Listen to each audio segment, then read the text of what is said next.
Xin chào các bạn. Macau là thiên đường hào nhoáng bên bờ biển phía nam Trung Quốc, nơi các sòng bạc rực sáng suốt đêm ngày và những con phố cổ vẫn phảng phất hơi thở của Bồ Đào Nha. Thành phố này thường được biết đến như Las Vegas của châu Á, nhưng đằng sau ánh đèn mê hoặc ấy là cả một thế giới đầy mâu thuẫn. Người Macau sống giữa hai thái cực, một bên là sự xa hoa của giới thượng lưu, của những tỷ phú đỏ đen và những ngôi sao điện ảnh, còn bên kia là đời sống chật vật của dân lao động sống chen chúc trong những khu phố ẩm ướt, bị cái bóng của casino nuốt chửng. Họ nói tiếng Quảng, ăn dim sum nhưng vẫn giữ trong tim chút lãng mạn của châu Âu, thứ di sản mà lịch sử để lại. Vậy nguồn gốc của người Macau đến từ đâu? Trong video hôm nay, các bạn hãy cùng chúng mình tìm hiểu về chủ đề này nha.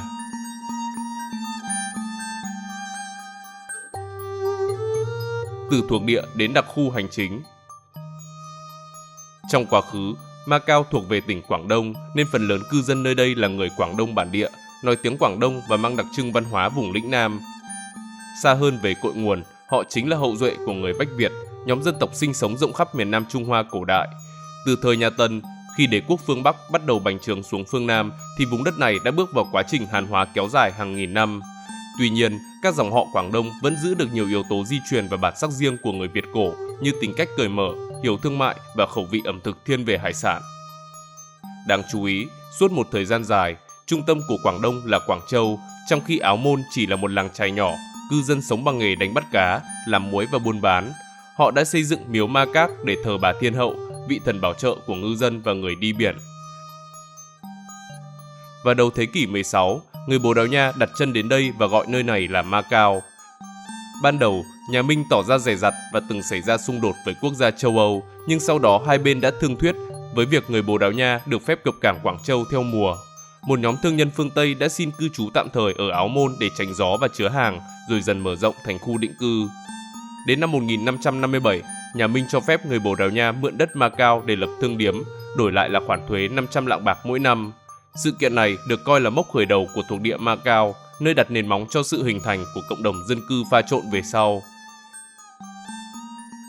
Trong giai đoạn sau đó, Macau trở thành trạm trung chuyển thương mại lớn nhất của người Bồ Đào Nha ở châu Á, nằm trên tuyến hàng hải nối Lisbon qua Malacca, Macau, Nagasaki và Macau, Manila, Acapulco.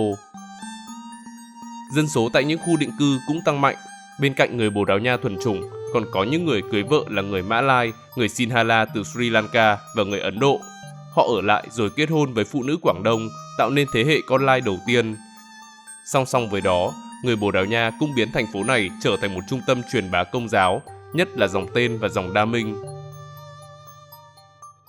Tuy nhiên, điều này lại khiến cho chính quyền Mạc Phủ ở Nhật Bản khó chịu, rồi đóng cửa cảng Nagasaki vào năm 1636, khiến tuyến thương mại chính bị cắt đứt. Sau đó, nhà Minh sụp đổ và nhà Thanh lên thay, vị thế của Macau càng suy yếu nghiêm trọng. Đặc biệt, vào năm 1685, Hoàng đế Khang Hy cho phép giao thương với tất cả các nước, từ đó đặc quyền của Bồ Đào Nha trong thương mại với Trung Quốc chấm dứt. Đồng thời, người Hà Lan và người Anh nổi lên làm chủ các tuyến đường mới. Macau mất dần vai trò trung tâm, chuyển thành điểm trung gian nhỏ cho các tàu phương Tây vào Trung Hoa. Đến thế kỷ 18, nhà Thanh siết chặt kiểm soát ngoại thương, chỉ cho phép giao dịch qua cảng Quảng Châu, nên Macau sống lay lắt bằng buôn lậu, vận tải và dịch vụ cho thủy thủ. Một bước ngoặt lớn diễn ra sau chiến tranh Nha Phiến lần thứ nhất. Khi Trung Quốc thua Anh và ký hiệp ước Nam Kinh, người Anh đã chiếm Hồng Kông, mở cảng tự do ngay sát Macau. Do lo ngại mất vị thế nên Bồ Đào Nha đã đơn phương tuyên bố Macau là lãnh thổ của họ vào năm 1849. Nhà Thanh phản đối nhưng yếu thế và chỉ duy trì quan hệ lỏng lẻo. Từ đó, Macau bước vào thời kỳ thuộc địa chính thức dù chưa được công nhận bằng hiệp ước rõ ràng. Đến năm 1887, nhà Thanh ký kết hiệp ước Bắc Kinh. Theo đó, Bồ Đào Nha có quyền chiếm đóng và cai trị vĩnh viễn Macau, nhưng không được phép chuyển giao cho bên thứ ba mà không hỏi ý kiến của Trung Quốc. Bước sang thế kỷ 20, dù Bồ Đào Nha suy yếu nhưng Macau vẫn giữ được ổn định. Trong Thế chiến thứ hai, nơi đây có vai trò là vùng trung lập và là nơi trú ẩn của hàng chục nghìn người Hoa chạy loạn khỏi Nhật Bản. Dân số Macau cũng bùng nổ, từ khoảng 200.000 người lên hơn 700.000 người chỉ trong vài năm. Sau năm 1949, khi Cộng hòa Nhân dân Trung Hoa ra đời, Bồ Đào Nha tiếp tục cai trị Macau nhưng buộc phải thận trọng. Chính phủ mới tuyên bố mọi thuộc địa ở lãnh thổ Trung Quốc đều phải được trả lại, song chấp nhận giữ nguyên hiện trạng để tránh xung đột. Đến ngày 3 tháng 12 năm 1966, một cuộc bạo động đã nổ ra khiến cho 9 người thiệt mạng, 212 người bị thương và 62 người bị bắt. Sau sự kiện này, Bồ Đào Nha phải công nhận chính sách một Trung Quốc, đồng thời ký thỏa thuận ngầm với Bắc Kinh, biến Macau trở thành vùng thuộc địa trên danh nghĩa nhưng lệ thuộc chính trị vào Trung Quốc. Vào năm 1974, khi chế độ độc tài ở Lisbon sụp đổ sau cách mạng Hoa Cẩm Chướng, Bồ Đào Nha bắt đầu rút khỏi các thuộc địa trên toàn cầu. Dù vậy, Macau chưa được trả lại ngay vì hai bên muốn duy trì ổn định kinh tế. Phải đến năm 1987, sau nhiều vòng đàm phán, hai nước mới ký tuyên bố chung Trung Bồ, thống nhất rằng Macau sẽ được trả lại cho Trung Quốc vào năm 1999 và trở thành đặc khu hành chính Macau trong khuôn khổ một quốc gia hai chế độ trong 50 năm. Từ đó, tiến trình chuyển giao bắt đầu với việc lập các ủy ban hỗn hợp, soạn thảo luật cơ bản và chuyển giao dần quyền điều hành. Trong suốt giai đoạn chuyển tiếp, dân cư Macau tiếp tục biến động. Một lượng lớn người từ đại lục di cư sang tìm việc, khiến cho tỷ lệ người Hoa chiếm tới 95,1%, còn người gốc Bồ và con cháu Lai chỉ chiếm một phần nhỏ. Vào đêm ngày 20 tháng 12 năm 1999, Macau chính thức được trao trả lại cho người Trung Quốc, kết thúc 442 năm cai trị của Bồ Đào Nha, thời kỳ thuộc địa dài nhất trong lịch sử châu Á.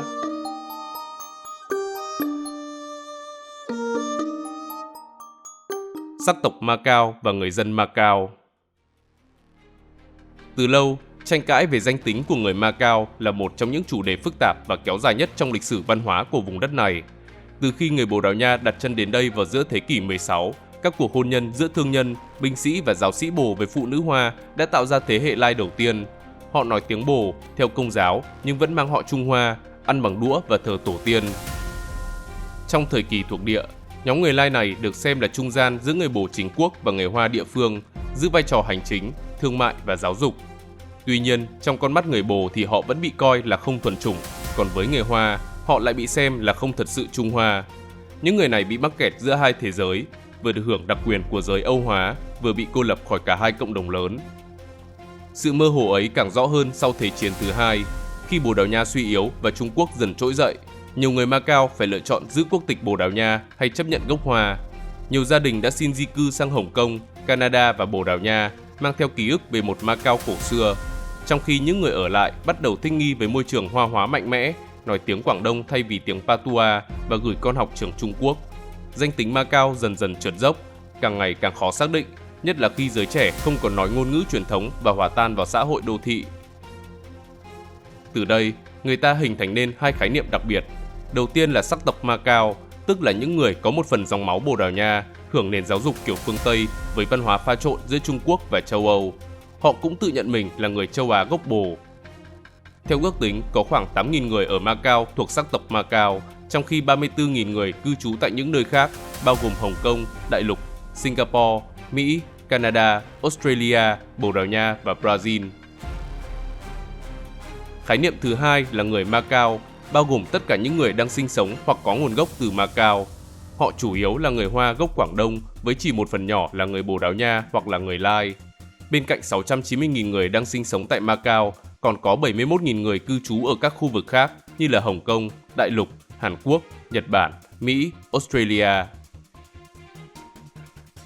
Hiện nay, các tổ chức cộng đồng của các sắc tộc Macau như là Casa de Macau ở Lisbon, Toronto và Hồng Kông vẫn kiên trì giữ vững định nghĩa gốc, coi mình là hậu duệ của những người Bồ Đào Nha định cư ở Macau và kết hôn với người Á. Họ tổ chức lễ hội, phục dựng tiếng Patua và duy trì phong cách ẩm thực riêng biệt. Trong khi những người sắc tộc Macau ở lại quê hương tập trung vào ý thức văn hóa như là món ăn minchi, nghe nhạc fado, pha điệu Quảng Đông, nói chút tiếng Bồ Đào Nha và giữ phong thái lịch thiệp của thế hệ cũ. Họ không tìm cách quay lại quá khứ mà muốn kể lại câu chuyện của người Macau bằng góc nhìn mới, một câu chuyện về lai tạo, biến đổi và kiêu hãnh trong đa dạng. Tuy nhiên, kể từ khi trở về với Trung Quốc, chính quyền đặc khu có xu hướng dùng từ người Macau để chỉ toàn bộ cư dân nhằm tạo cảm giác đoàn kết giữa các sắc tộc, bao gồm cả người Hoa, người Bồ và người Lai. Nhưng điều này lại khiến cho cộng đồng thiểu số cảm thấy bị xóa sổ về mặt văn hóa. Thậm chí trong tương lai, khái niệm sắc tộc Macau có thể sớm biến mất tại chính quê hương của nó và chỉ tồn tại trong ký ức của những người con xa xứ.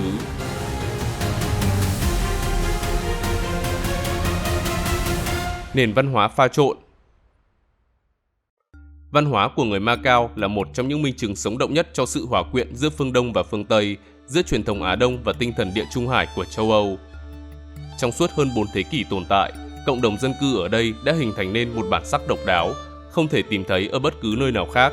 Họ sống theo lối sống Bồ Đào Nha, nói nhiều thứ tiếng, ăn theo kiểu Á nhưng nghĩ theo tinh thần giao thoa, nơi mọi giá trị đều được pha trộn, điều chỉnh và tái tạo. Ngôn ngữ của người Macau là bức tranh pha trộn hiếm có giữa tiếng Quảng Đông, tiếng Bồ Đào Nha và tiếng Patua.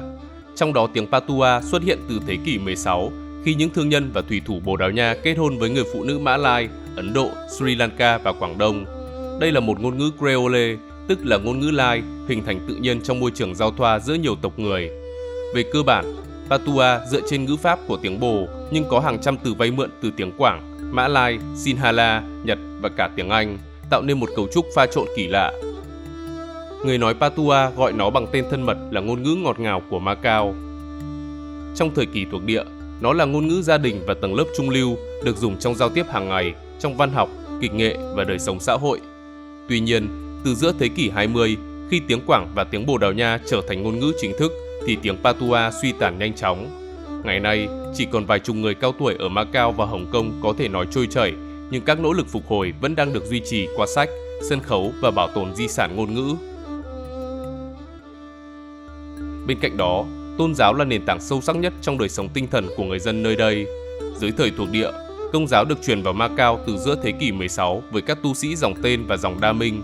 Thành phố này nhanh chóng trở thành trung tâm truyền bá Công giáo lớn nhất ở châu Á, nơi hàng nghìn nhà truyền giáo Bồ Đào Nha, Ý và Tây Ban Nha được huấn luyện trước khi sang Trung Hoa, Nhật Bản hay Việt Nam.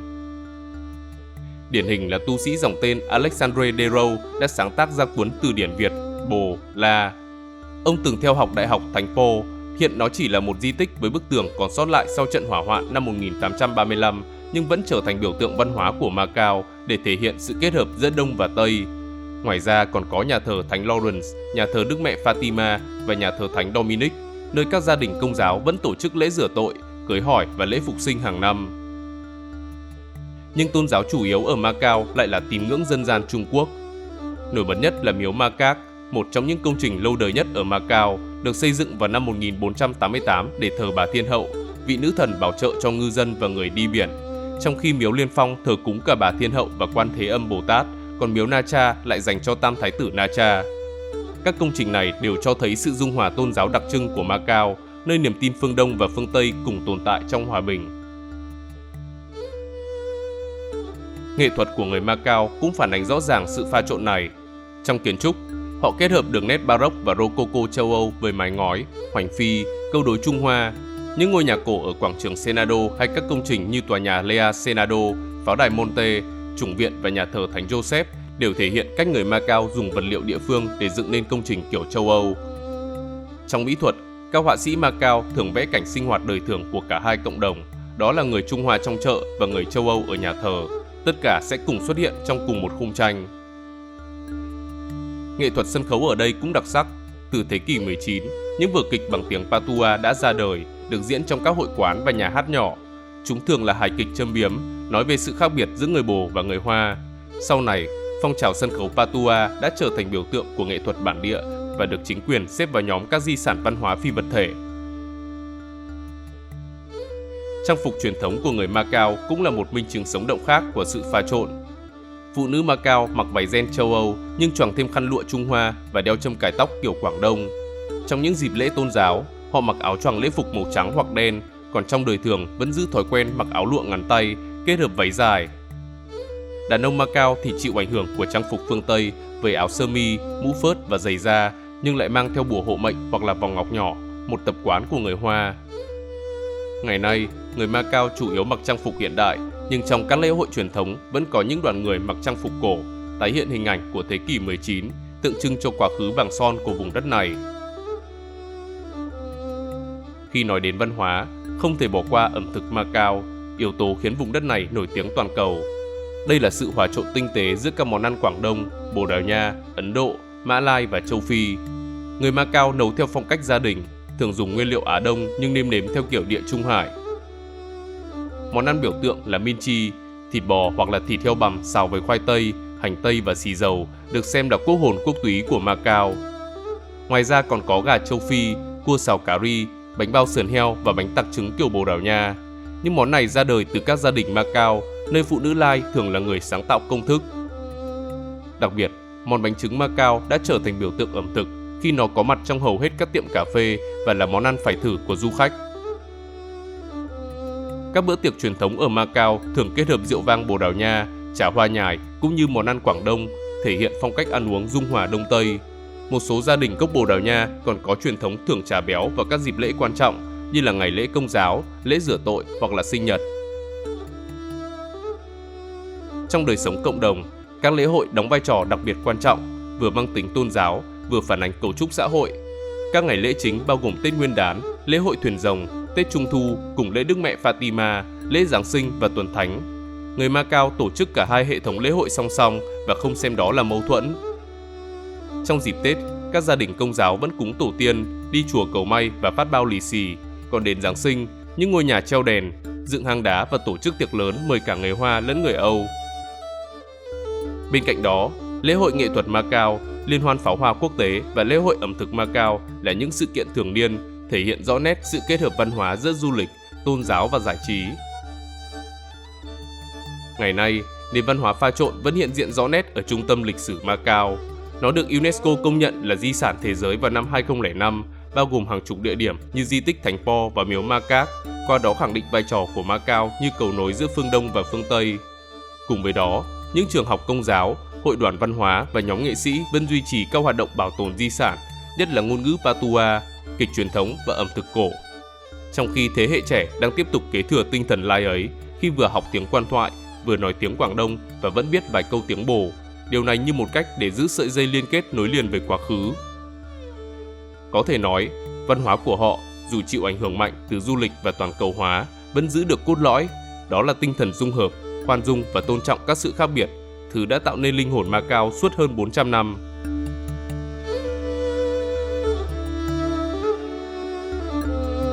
Mặt tối của Macao.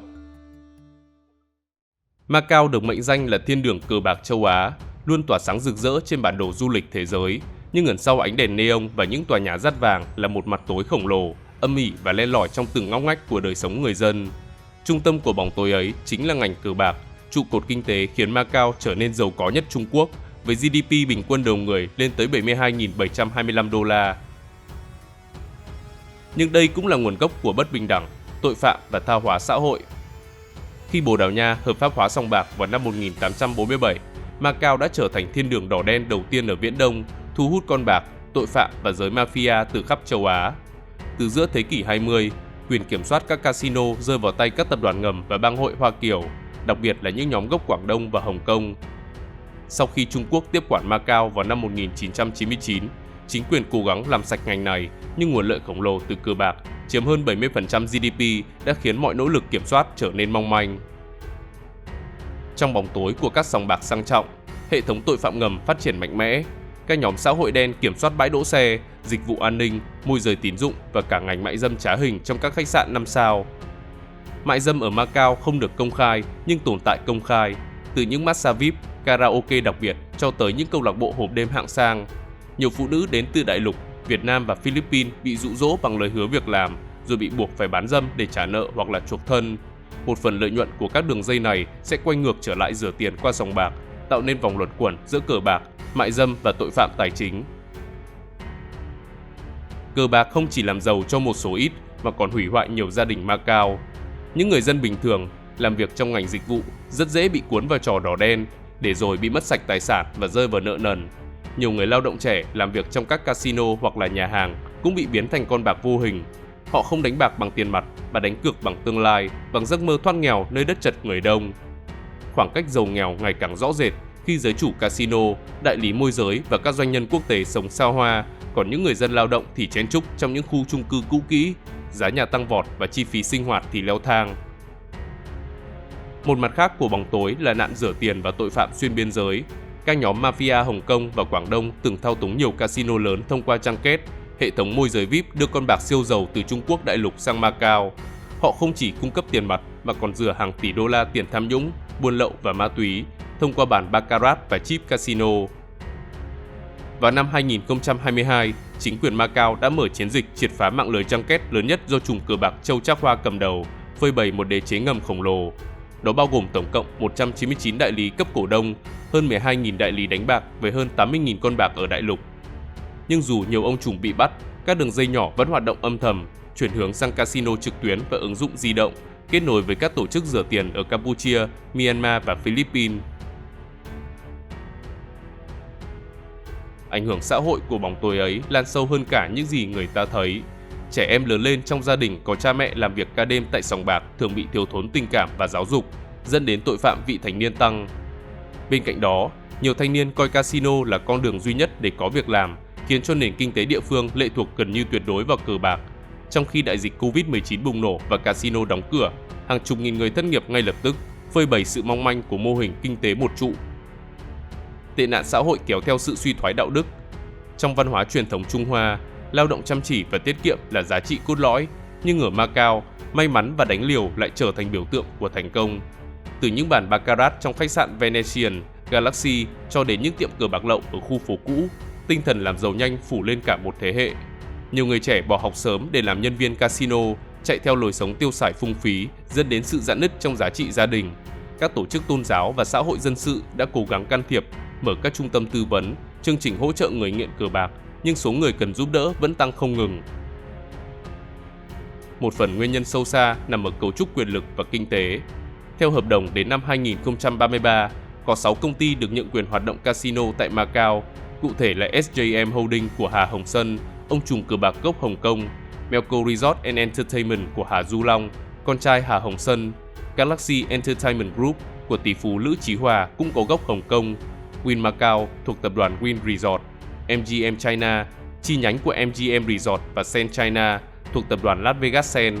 Các tập đoàn vận hành casino là doanh nghiệp tư nhân liên kết với chính quyền địa phương nên nắm trong tay quyền lực khổng lồ. Họ chi phối báo chí, chính trị và đời sống xã hội thông qua quyên góp, tài trợ và mối quan hệ với giới chức. Mỗi khi có ý kiến yêu cầu hạn chế cờ bạc hay đánh thuế cao hơn, lập tức có những chiến dịch truyền thông phản đối, nói rằng việc này sẽ phá hủy nền kinh tế của Macau.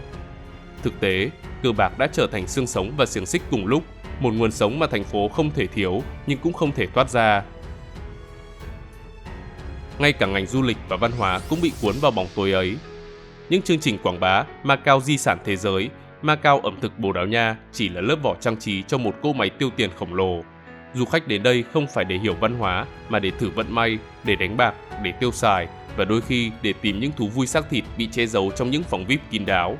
Dưới ánh sáng rực rỡ của các bảng hiệu, những con người thật, công nhân, nhân viên phục vụ, gái mại dâm, người môi giới vẫn sống trong bóng tối, gánh chịu hệ quả của một nền kinh tế dựa trên lòng tham. Dù vậy, không thể phủ nhận rằng chính quyền Macau đã nỗ lực để siết chặt luật pháp trong 2 thập kỷ qua, từ kiểm soát junket, truy quét mại dâm cho đến hạn chế người dân địa phương đánh bạc. Nhưng khi nguồn thu từ casino vẫn chiếm phần lớn ngân sách, mâu thuẫn giữa đạo đức và lợi ích vẫn chưa thể giải quyết. Macau là tấm gương phản chiếu hoàn hảo cho mặt tối của chủ nghĩa tư bản đỏ đen, nơi tiền bạc chảy như thác, nhưng hạnh phúc thì ngày càng ít ỏi. Và có lẽ, chỉ khi ánh đèn sòng bạc tắt đi, người ta mới thấy được hết những gì đã bị nuốt chửng trong bóng đêm lấp lánh ấy. Trên đây là nguồn gốc của Macau. Nếu muốn chúng mình làm về đề tài nào thì các bạn hãy để lại bình luận ở phần bên dưới nha. Xin chào và hẹn gặp lại các bạn trong những video tiếp theo.